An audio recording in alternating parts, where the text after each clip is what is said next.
பர்திமேயு சுவிசேஷ ஊழியங்கள் வழங்கும் நற்செய்தி நேரம். தேவ செய்தி பாஸ்டர் ஆர். அகஸ்டின். இந்த நாளில் உங்களோடு நான் பேசி வருகிறேன். ஐயா, ஆசை உங்களுடைய வேதாகமத்தை எங்கே இருந்தாலும் 2 தீமோத்தேயு 4ஆம் அதிகாரம் 10வது வசனத்துக்கு உங்களுடைய வேதத்தை திருப்பிக் கொள்ளுங்கள். 2 தீமோத்தேயு 4ஆம் அதிகாரம் 10வது வசனத்தை அப்படி எல்லாரும் தேடி எடுக்கிற வரைக்கும் எனக்கொரு ஆசை உண்டு, இயேசுவை காண வேண்டும். எனக்கொரு ஆவல் உண்டு, அவரோடு பேச வேண்டும். எனக்கொரு ஆசை உண்டு, இயேசுவை காண வேண்டும். எனக்கொரு ஆவல் உண்டு, அவரோடு பேச வேண்டும். பாதகமே வையகமே எனது ஆசை நிறைவேறுமா? பாதகமே வையகமே எனது ஆசை நிறைவேறுமா? எனது ஆசை நிறைவேறுமா? எனக்கொரு ஆசை உண்டு, இயேசுவை காண வேண்டும். எனக்கொரு ஆவல் உண்டு, அவரோடு பேச வேண்டும். ஒரு மனுஷனுக்கு ஆசை இருந்துச்சு. லூக்கா எழுதின சுவிசேஷம் 19ஆம் அதிகாரத்தில் முதல் வசனத்தை நீங்க திருப்பி கேட்க. அதுக்கு முன்னாடி 2 தீமோத்தேயு 4:10 வாசிக்க கேட்போம். ஏனென்றால் தேமா இப்பிரபஞ்சத்தின் மேல் ஆசை வைத்து என்னை விட்டு பிரிந்து தெசலோனிக்கே பட்டணத்திற்கு போய்விட்டார். கிரெஸ்கே கலாத்தியாவுக்கும் தீத்து தல்மாத்திய நாட்டிற்கும் போய்விட்டார்கள். ஏன்னா மனுஷனுடைய ஆண்டவர் சொன்ன வார்த்தை அதுதான். என்ன தனியா விட்டுட்டு ஓடி போற காலம் வருது. யோவான் 16:32 சொன்னார். ஆனா நான் தனித்திருக்க மாட்டேன்னு சொன்னார். என் பிதா என்னோடு இருக்கிறார். ஆனா இவங்களுக்கெல்லாம் எது வந்துச்சு? பிரபஞ்சத்தின் மேல் ஆசை. இப்பிரபஞ்சம்ங்கிறது இந்த உலகத்தின் ஆசை. நாம் இன்னைக்கு பாடும்போது உலகத்தின் பெருமை செல்வத்தின் பற்றி எல்லாம் உதறிவிட்டேன், இயேசுவின் பின்னால் நான் செல்வேங்கிறோம். அப்படி இருந்த ஆசை உள்ளவனும் ஒருத்தர் இருந்தான். லூக்கா எழுதின சுவிசேஷம் 19ஆம் அதிகாரத்திலே சகேயு என்கிற ஒரு ஆயக்காரன். அவன் எரிகோவில் பிரவேசித்து அதன் வழியாய் நடந்து போகையில் ஆயக்காரருக்கு தலைவனும் ஐஸ்வர்யவானுமாயிருந்த சகேயு என்னப்பட்ட ஒரு மனுஷன். அந்த சகேயுவை கொடுத்து சகேயு ஆயக்காரன் கொள்ளமானவன், ஒரு நாள் இயேசு அறுவதை அறிந்தார். சகேயு ஆயக்காரன் கொள்ளமானவன், ஒரு நாள் இயேசு அறுவதை அறிந்தார்.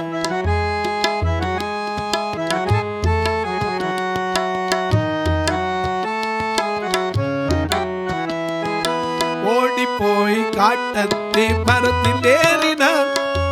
ஓடி போய் காட்டத்தி மரத்தில் ஏறினான்.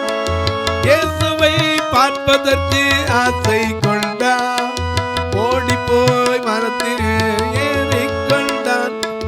இயேசுவை பார்ப்பதற்கு ஆசை கொண்டான். ஆயக்காரன் மிகவும் கொள்ளமானவன், ஒரு நாள் இயேசு வருவதை அறிந்தார்.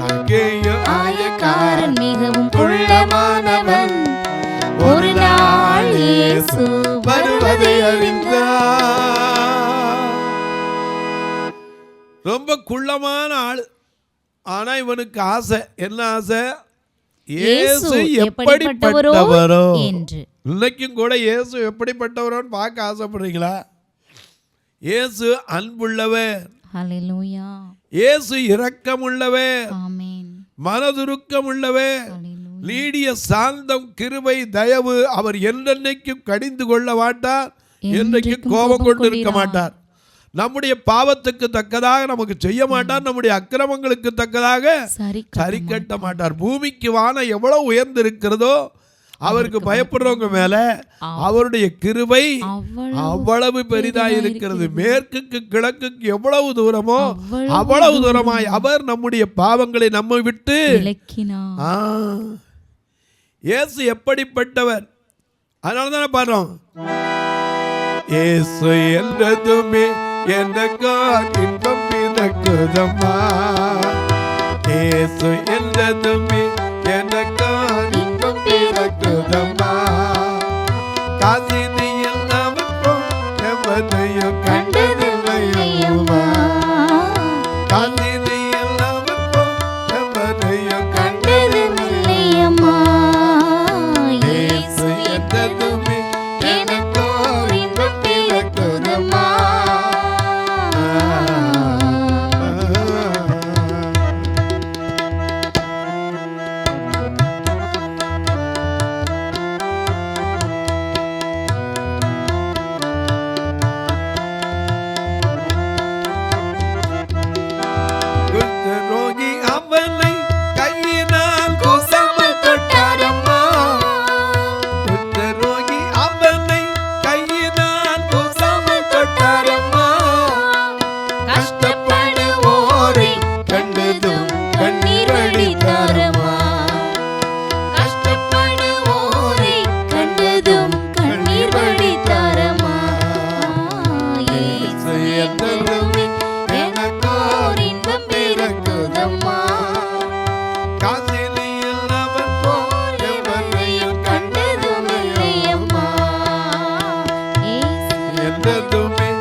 அன்பானே, இயேசு எப்படிப்பட்டவர்? இன்னைக்கு நீங்களும் ஒருவேளை புதிதாக கேட்கலாம். குஷ்டரோகியை கண்ட உடனே மனதுருகி கரம் நீட்டி கையை வைத்து எனக்கு சித்தமுண்டு, நீ சுத்தமாக என்று சொன்னவர். மார்க் 1:40-41 பார்க்கிறோம். அவர் மலையிலிருந்து இறங்கின உடனே குஷ்டரோகி ஒருவன் அவரிடத்தில் வந்து முழங்கால் படியிட்டு, அவருக்கு முன்பாக முழங்கால் படியிட்டு, ஆண்டவரே உமக்கு சித்தமானால் என்னை சுத்தமாக்க உம்மால் ஆகும் என்று வேண்டிக் கொண்டான். இயேசு மனதுருகி கையை நீட்டி அவனை தொட்டு எனக்கு சித்தம் உண்டு, சுத்தமாக.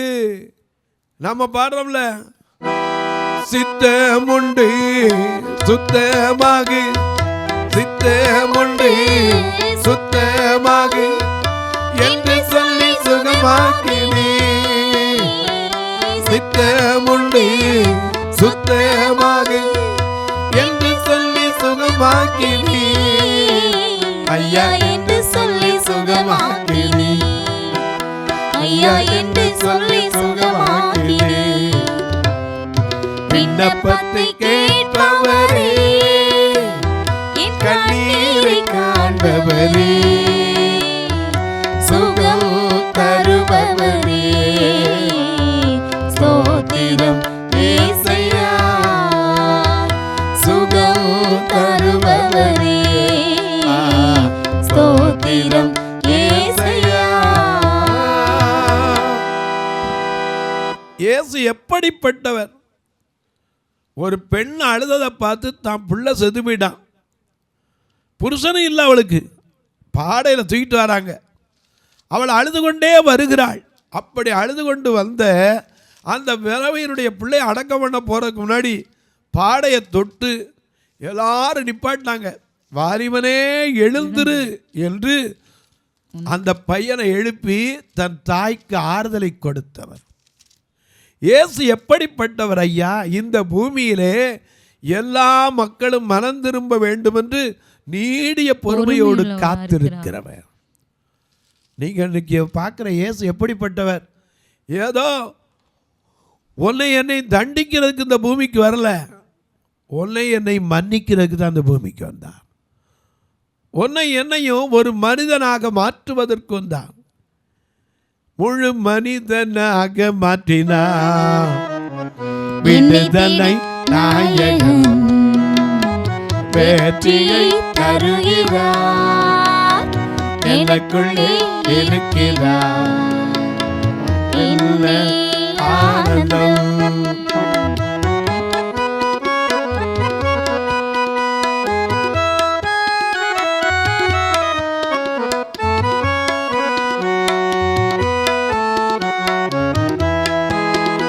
அவன் அன்பின் அபிஷேகத்தால் என்னை நிரப்பி நடத்துகின்றார். அவர் அன்பின் அபிஷேகத்தால் என்னை நிரப்பி நடத்துகின்றார். சாத்தானின் வலிமை வெல்ல, சாத்தானின் வலிமை வெல்ல அதிகாரம் எனக்கு தந்தார், அதிகாரம் எனக்கு தந்தார். விடுதலை நாயகன் வெற்றியை தருகிறார்.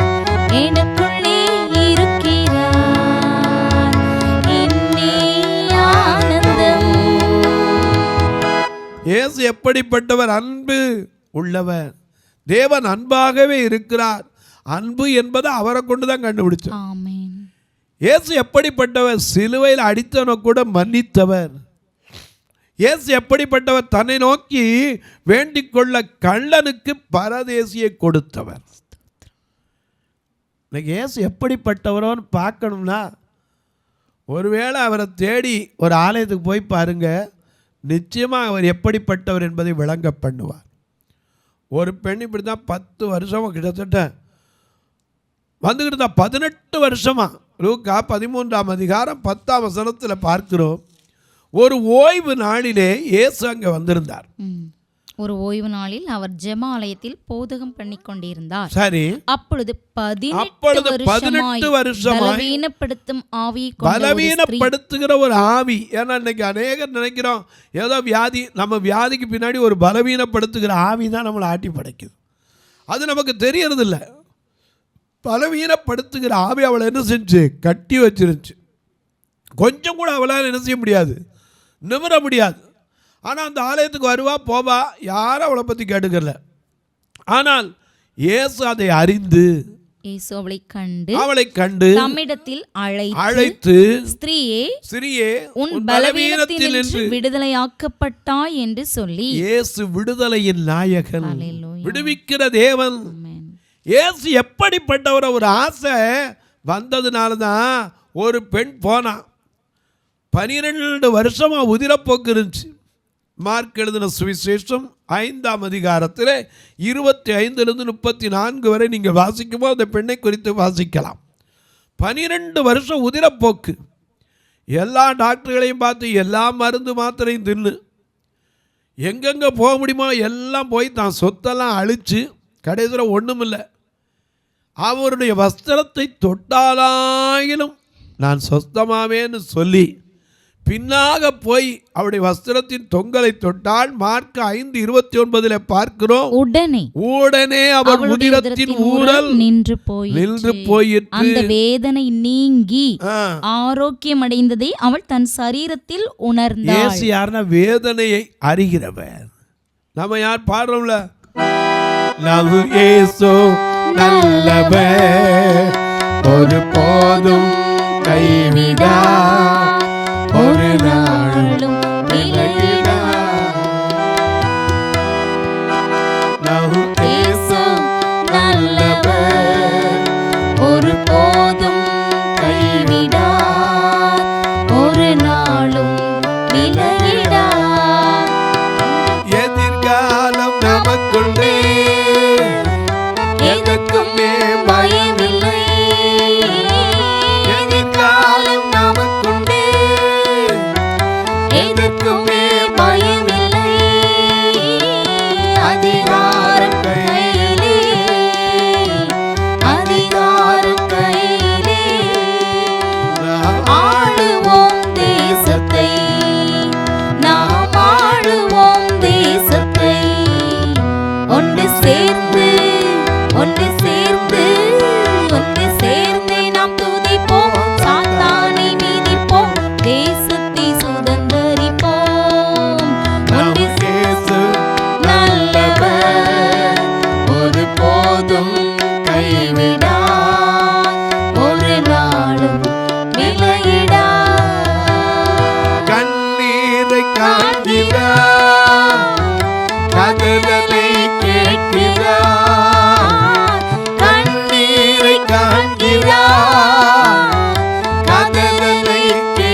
அறிகிறார், உன் வேதனை அறிகிறார், விடுதலை தருகிறார், உனக்கு விடுதலை தருகிறார். ஒன்று சேர்ந்து நாம் துதிப்போம், சாத்தானை மிதிப்போம், தேசத்தை சுதந்தரிப்போம். இயேசு நல்லவர், ஒருபோதும் கைவிடார், ஒரு நாளும் விலகிடார். இயேசு எப்படிப்பட்டவர்? கண்ணீரை காண்கிறவர். எசேக்கியா அழுத உடனே உன் கண்ணீரை கண்டேன், உன் விண்ணப்பத்தை கேட்டேன், பதில் கொடுக்கிறவர். இயேசு எப்படிப்பட்டவர்? சகையை பார்க்க போக முன்னாடியே இன்னைக்கு வேதத்தில் படித்து பாருங்க, அவர் எப்படிப்பட்டவர், எத்தனை காரியம். இயேசு எப்படிப்பட்டவர்? ஒரு வீட்டில் வெட்கப்பட விட மாட்டார். கானா ஒரு கல்யாணத்தில் திராட்சை ரசம் குறைஞ்சி போச்சு, போய் சொல்கிறாங்க அவர்களுக்கு ரசம் இல்லை, என் வேலை இன்னும் வரவில்லை. என் வேலை வந்த உடனே ஆசீர்வதித்தார். அந்த இடத்துல ஒரு வார்த்தை வருது, எந்த மனுஷனும் முதலில் ருசியுள்ளதை கொடுத்து பின்னாடி ருசி குறைந்ததை கொடுப்பான், நீரோ நல்ல ரசத்தை இதுவரைக்கும் வைத்திருந்தேன்.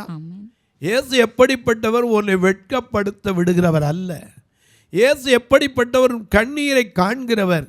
இயேசு எப்படிப்பட்டவர்?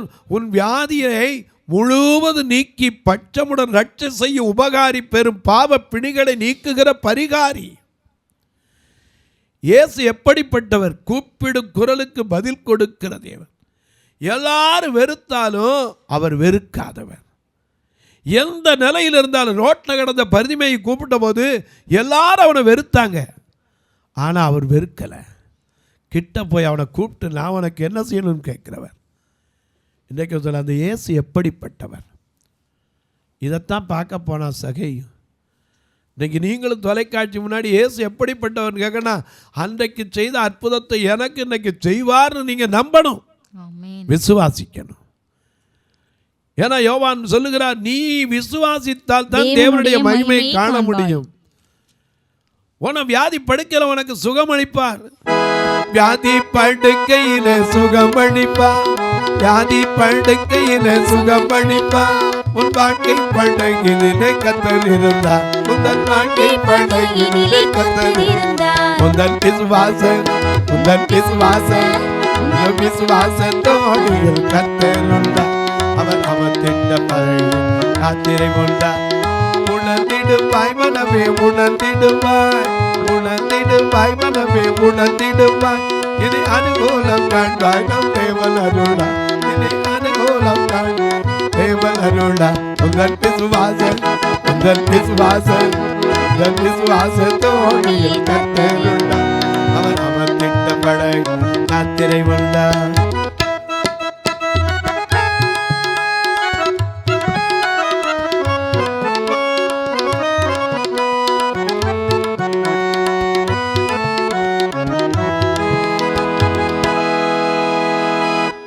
விசுவாசத்தில் இருக்கணும். இயேசு எப்படிப்பட்டவர்? சகைக்கு தெரியாத அவன் ஆயக்காரன், ஆனால் அவரை பார்த்த உடனே எப்படி மாறினா தெரியுமா?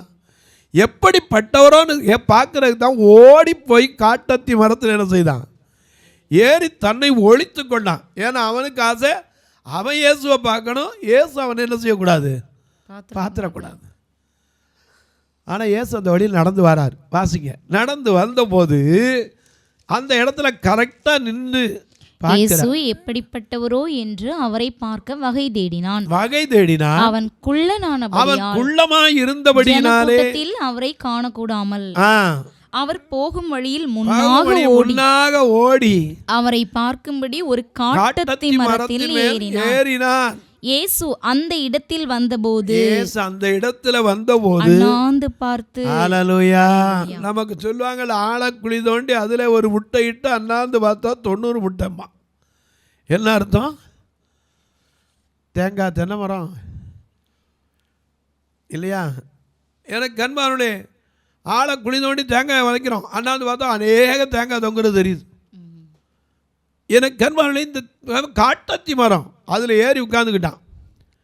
ஏன்னா அந்த அத்தி மரத்தை குறித்து நம்ம பல இதில் பார்த்துருக்கோம். ஆனால் காட்டத்தி மரம், அத்தி மரம் துளிர் விடாமல் போனாலும், திராட்சை செடி பலன் கொடாமல் போனாலும், கர்த்தருக்குள் மகிழ்ச்சியாயிருப்பேன், தேவனுக்குள் களி கூறுவேன். கர்த்தருக்குள் மகிழ்ச்சியாயிருப்பேன், தேவனுக்குள் களி கூறுவேன்.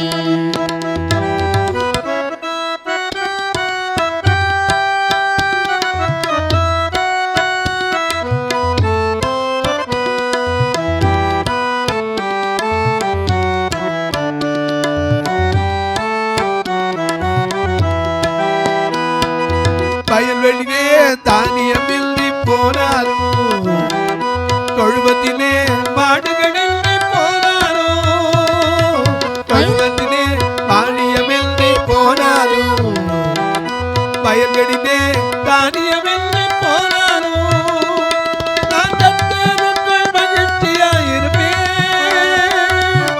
தேவனுக்குள் களி கூறுவேன், கர்த்தருக்குள் மகிழ்ச்சியாயிருப்பேன், தேவனுக்குள் களி கூறுவேன். அத்திமரம் துளிர் விடாமல் போனாலும், திராட்சை செடி பலன் கொடாமல் போனாலும், கர்த்தருக்குள் மகிழ்ச்சியாயிருப்பேன், தேவனுக்குள் களி கூறுவேன். எனக்கு கர்மால காட்டத்தி மரத்துல ஏறி மறைஞ்சிருக்கிறார். இயேசு அந்த இடத்துல வந்த உடனே அண்ணாந்து பார்த்து அவனை கண்டு சகைவே இறங்கி வா, இறங்கி வா. இன்னைக்கு உன் வீட்டுல தங்க வேண்டும் தங்க வேணும்னார். அவன் இறங்கித்தான் வந்தான்.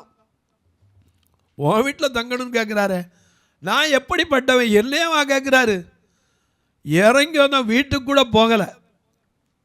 அவர் கிட்ட வந்தவன சொன்னா, ஐயா நான் என் ஆஸ்தியில பாதி என்ன செய்யறேன், ஏழைகளுக்கு கொடுக்கிறேன். அது மட்டும் இல்ல, நான் ஒருவனிடத்தில் எதையாயிலும் அநியாயமாய் வாங்கினதுண்டால் நாளத்தனையாக திரும்ப செலுத்துகிறேன். ஒரு இயேசு மதம் மாற்றுகிறவர்ல ஒருவனை மதம் மாற்றுகிறார். நல்ல கவனிங்க. இன்னைக்கு அநேக துறைக்கு மதம் மாத்திரம் கிடையவே கிடையாது. ஒரு மனதை மாத்திரம், அவ்வளவுதான். நீ நன்மை செய், நல்லதை செய், தீமை செய்யாத, கோபத்தில் இருக்காத, சந்தேகப்படாத, உன் குடும்ப வாழ்க்கையை சரியா வச்சுக்கோ. இதை மாற்றுகிற தேவன் ஐயா, உன்னை என்னை மாற்றுகிற தேவன் தான். மதம் மாற்றுறவரே கிடையாது. ஒரு மதத்தை ஸ்தாபிக்க அவர் வரவும் இல்லை. தொலைக்காட்சியில் பார்க்கிற என் அன்பு மக்களே, இந்த சகையு அவர்கிட்ட போய் பேசினானா? வேற ரொம்ப ஒன்றும் பேசலை. அவரை பார்க்கணும்னு ஆசைப்பட்டான், அவ்வளோதான். பார்த்த மாத்திரத்திலே அவனுக்குள் ஒரு மாற்றம் வந்ததானால், இன்றைக்கு தொலைக்காட்சியிலே பார்க்கிற இந்த இயேசு வார்த்தை, இயேசு கிறிஸ்துவின் வார்த்தையை கேட்கிற உங்களுக்குள்ளும் கர்த்தர் நல்ல சுகத்தை தருவார், பலத்தை தருவார், மன தைரியத்தை தருவார், தேவைகளை சந்திப்பார், உன் குறைவுகளை நிறைவாக்குவார். இந்த தொலைக்காட்சியில் பார்க்கிற நீங்கள் ஒரு வார்த்தை, இந்த ஊழியத்துக்காக ஜெபம் பண்ணுறீங்களா? இது தொடர்ந்து வரணுங்கிறக்காக ஜெபிக்கிறீங்களா? கர்த்தர் ஏவினா நீங்களும் இந்த ஊழியத்தை தாங்கலாம். ஆனால் நான் திரும்ப திரும்ப சொல்லுவேன், கட்டாயம் அல்ல, व्यसனமாய் கிடையாது. கர்த்தர் ஏவினான். நீங்களும் வந்து பார்க்கலாமா? எத்தனையோ இப்படி சொல்கிறாங்கய்யா, நாங்களும் வந்து பார்க்கணுன்னு ஆசைப்படுறோம். வாங்க, ஃபோன் பண்ணிட்டு வாங்க, ஏன்னா அலைஞ்சிடாதீங்க. ஏன்னா அன்னைக்கு ஒருத்தர் இப்படி தான், நான் சர்ச்சில் உட்காந்துருக்கேன், அவர் தேடி நாமலை போனார். காரணம் என்னென்னா, அங்கே கொரியர்லாம் வராது. நாங்கள் இருக்க கிராமத்தில் அங்கே கொரியர் வந்து சேராது. நீங்கள் அனுப்புகிற தகவல்கள் கூட சரியாக வந்து சேராது. அதனால் டவுனுக்குள்ளே இருக்கிறக்கு ஒரு அட்ரஸ் கொடுத்துருக்கோம். இவர் அங்கே தேடி போயிட்டார். ஃபோன் பண்ணி தான் நான் வந்து நின்றுருப்பேன். மெட்ராஸ்லேருந்து வந்தவர் ஃபோன் பண்ணாமல் வந்துட்டார். கடைசியில் அங்கே போய் நின்று திரும்பி போனார். தயவு செய்து ஃபோன் பண்ணுங்கள். நீங்கள் ரயிலில் வந்தாலும் சரி, பஸ்ஸில் வந்தாலும் சரி, வந்து உங்களை நின்று கூட்டிகிட்டு போய் காமிச்சு திருப்பி அனுப்புவேன். அது கடமை. ஏன்னா வந்தவங்களை வரவேற்கணும். அந்நியரை உபசரிக்க மறக்கவே கூடாது. வேதமும் அப்படித்தான் சொல்லுது. நீங்கள் வந்து பாருங்கள், கர்த்தர் ஏவினா தாங்கலாம். ஒரு தொலைக்காட்சி நிகழ்ச்சி தாங்கலாம். இந்த மக்களுக்கு ஒரு நாள் உணவு கொடுக்க உதவலாம். ஒரு 50 பேருக்கு ஊன்றுகோல் கொடுக்க உதவலாம். ஏன் ஒரு 50 பேருக்கு துணிமணி கொடுக்க உதவலாம். ஏன் நீங்கள் ஒரு தொழில் வச்சுருப்பீங்கன்னா, ஒரு பலசர கடை வச்சுருப்பீங்க, ஒரு நல்ல மசாலா சாமான்களை கொடுத்து உதவலாம் அந்த குடும்பங்களுக்கு. ஐயா, நீங்கள் ஒருவேளை ஒரு நல்ல ஒரு தொழில், கோதுமை மாவு, ரவை, இப்படி வியாபாரம் பண்ணுறவங்க உங்கள் தொழிலேருந்தும் கொடுக்கலாம். வேறு ஒன்றும் வேண்டாம். பாஸ்டர் அகஸ்டின், தபால் பெட்டி எண் 7, நாகமலை, புதுக்கோட்டை, மதுரை 625019. இந்த அட்ரஸுக்கு அனுப்புனா நீங்கள் வந்து எங்களுக்கு தாராளமாக சேரும். என்கிட்ட ஃபோன் பண்ணி சொன்னால் போதும். அது மட்டும் இல்லை, ஒரு கட்டுமான பணிக்கு உதவலாம், ஒரு பார்வையற்றவர் மரித்தா அடக்கம் பண்ணுற ஃபியூனரலுக்கு உதவலாம். எப்படி பிரதர் நாங்கள் உதவ? இதில் 2 நம்பர் வந்துக்கிட்டே இருக்கும், ஜிபே, ஃபோன்பே. ஒரு வேளை நான் பில்லு வைக்கணும்னு கேட்டிங்கன்னா அதுக்கு தக்கவும் எண்ணிக்கை இருக்குது, நான் உங்களுக்கு சொல்கிறேன். உங்கள் ஜெபக்காரி எது இருந்தாலும் காலை 10லேருந்து 5 மணிக்குள்ளே தாராளமாக தொடர்பு கொள்ளலாம். இப்போ உங்களுக்காக ஜெபிக்கட்டுமா? நல்ல பிதாவே, நன்றியோடு துதிக்கிறோம் சுவாமி. நல்லவரே, வல்லவரே, வார்த்தையில் உண்மையுள்ளவரே, வழிகாட்டும் நல்ல துணையாளரே, வரங்களை அள்ளித் தருகிறவரே, ஆசை, தேவையற்ற ஆசைகளை மாற்றுங்க, தேவையுள்ள ஆசைகளை கொடுங்க. அன்பின் தெய்வமே, ஆசையானது அலைந்து தேடுகிறதை பார்க்கலாம் கண்கண்டது நலம். இப்பிரபஞ்சத்தின் மேல் பல ஆசைகள் உண்டு. ஒவ்வொரு ஆசையை குறித்து நாங்கள் எச்சரிக்கையாக இருந்து எங்களை காத்துக்கொள்ள, என்னை காத்துக்கொள்ள உதவி செய். உடைய திருக்கரத்தில் அர்ப்பணிக்கிறேன். இயேசுவின் நாமத்தில் ஜெபங்கேடு நல்ல பிதாவே, ஆமென். சபை ஆராதனை ஞாயிறு காலை 10 மணி முதல் 12 மணி வரை. இடம் பர்திமேயு சுவிசேஷ ஆலயம், அன்னை சத்யா நகர், இளமனூர் அஞ்சல், சக்கிமங்கலம் வழி, மதுரை மாவட்டம். பின்கோட் 625201 மற்றும் பர்திமேயு சுவிசேஷ ஜெப வீடு, flat number 107, Eden garden, Muthur, Tirunelveli. Pincode 627011. சிறப்பு உபவாச கூட்டம் ஒவ்வொரு மாதமும் 2வது சனிக்கிழமை காலை 10 மணி முதல் 1 மணி வரை நாகர்கோவில் YMCA ஹாலில் வைத்து நடைபெறுகிறது. மற்றும் ஒவ்வொரு மாதமும் 4வது சனிக்கிழமை காலை 10 மணி முதல் 1 மணி வரை திருநெல்வேலி புதிய பேருந்து நிலையம் அருகில் உள்ள கிரேஸ் ஹாலில் வைத்து நடைபெறுகிறது. எங்கள் எல்லா ஆராதனைகளிலும் கலந்து கொண்டு தேவனை மகிமைப்படுத்த அன்பாய் அழைக்கிறோம்.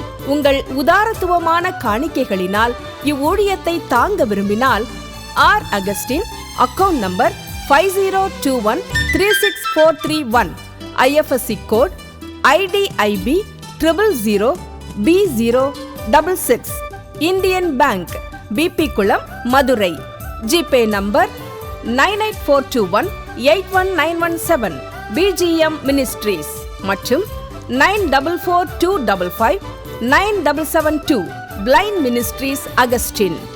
உங்கள் தொடர்புக்கு பாஸ்டர் R. அகஸ்டின், பர்திமேயு சுவிசேஷ ஊழியங்கள், நாகமலை, புதுக்கோட்டை, மதுரை 625019.